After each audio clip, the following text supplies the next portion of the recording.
আমার স্বামী কইছে কি আমার 5 মাসের একটা বাচ্চা আছে, তোরা আমারে পঙ্গ কইরা দে, তাও আমার সন্তানের জন্য আমারে চাইরা দে। আমার স্বামীরা তাও জানে নাই।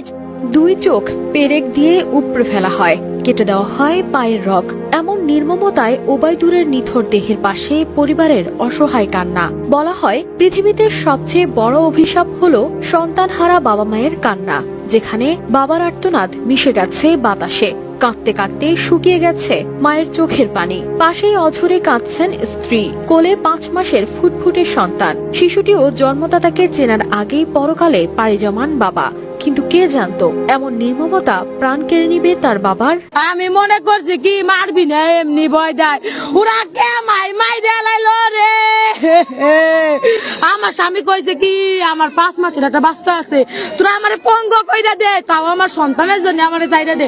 আমার স্বামীরা তাও জানে নাই, আমি ওদের ফাঁসি চাই। ফরিদপুরের কানাইপুরে কাঠমিস্ত্রি ওবায়দুর খানের 2 চোখ উপড়ে পায়ের রগ কেটে হত্যার অভিযোগ উঠেছে স্থানীয় ইউপি চেয়ারম্যানের ছোট ভাই খায়রুজ্জামান খাজার বিরুদ্ধে। এ ঘটনায় মরদেহ নিয়ে সড়ক অবরোধ ও বিক্ষোভ করেছেন বিক্ষুব্ধ এলাকাবাসী। খাজা মাদ্দারে ফাঁসি চাই।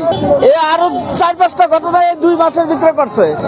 ওই যে এর আগে তারা আতুতে বাইরে ঢাকা হাসপাতালে পাঠানো হয়েছে, পুঙ্গু হাসপাতালে। আলতাফ চেয়ারম্যান আমারে অনেক হয়রানি করছে। 3 মাস আগে খাজার গ্রুপ আইসে আমারে অগাধভাবে একটা 4 দোকান আক্রমণ করে আমার মাথায় 4টে কোপ দেয়। এটা পুলিশ এই পর্যন্ত কোনো বিচারে যায় নাই। পুলিশ